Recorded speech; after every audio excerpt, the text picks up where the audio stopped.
The universe created by Matteo Balaban under the name Bordo is not a traditional narrative universe with fixed characters, timelines, or linear mythology. It is something far more demanding and, honestly, more dangerous. A psychological and emotional cosmos where the central law is not logic, but intensity. To understand it, you don't follow a story. You endure a state of being. At its core, the Bordo universe is built on one radical premise: that emotion is more real than structure.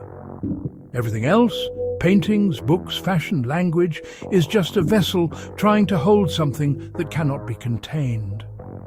His work repeatedly rejects decoration and instead insists on confrontation. The viewer, reader, or observer is never passive. They are implicated. Bordo +1. Across his visual works, what appears first as chaos is actually a controlled system of internal explosions. Lines radiate like nervous systems, colors behave like emotional temperatures, and compositions feel like collisions between inner and outer worlds. This is not randomness. It is what could be called emotional architecture, a structure built from trauma, memory, and survival rather than geometry or logic.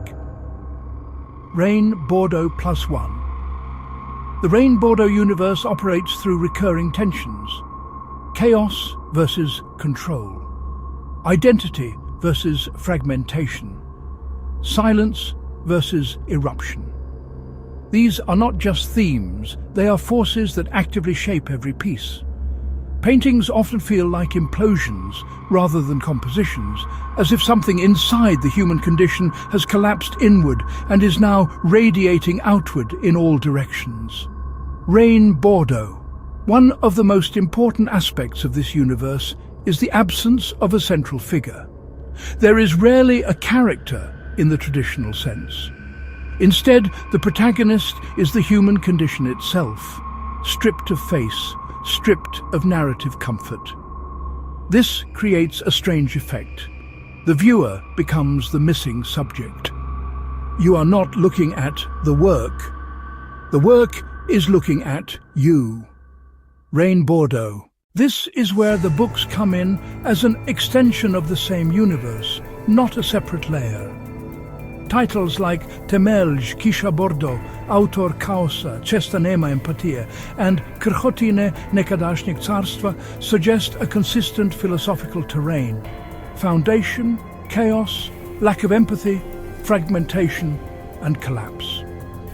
These are not random ideas, they are coordinates of the same world. If the paintings are the emotional explosions, the books are the linguistic ruins left behind after those explosions. There is also a strong refusal of comfort in this universe. Bordo does not offer resolution. There is no healing arc in the traditional sense. Instead, there is presence, raw, uncomfortable presence. His works often feel like a demand, to feel something real in a world that constantly pushes toward numbness. Bordo. Another key layer is transformation across mediums. This universe is not confined to canvas or page, it migrates. When a painting becomes clothing, for example, it is not merchandising, it is expansion. The emotion leaves the private space of the artwork and enters public life, carried by bodies exposed to the world. This reinforces the idea that the Bordo universe is alive. It moves, it breathes, it spreads. Bordo. There is also a deeply philosophical core running underneath everything, a resistance to explanation. Certain elements, voids, fractures, aggressive interruptions, appear repeatedly as symbols of things that cannot be fully understood or resolved. This is crucial. The Bordo universe does not aim to explain reality. It aims to expose the parts of reality that refuse explanation. Bordo. If you zoom out, what you begin to see is that this universe is actually a system of mirrors. Every work reflects something internal, but never directly. It distorts, fractures, amplifies. It forces interpretation, but refuses to confirm it. That tension is intentional. It keeps the work alive.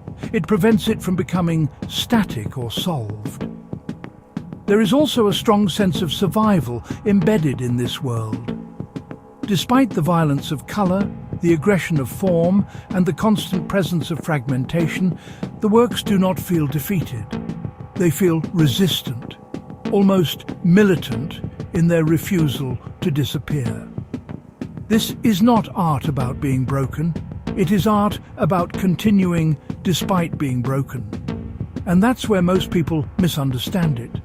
They look at the chaos and think it's about destruction. It's not. It's about persistence. The explosion is not the end. It is the proof that something is still alive enough to explode. The Rain Bordo universe ultimately functions like a psychological battlefield, where meaning is not given but fought for. It rejects passive consumption and replaces it with confrontation.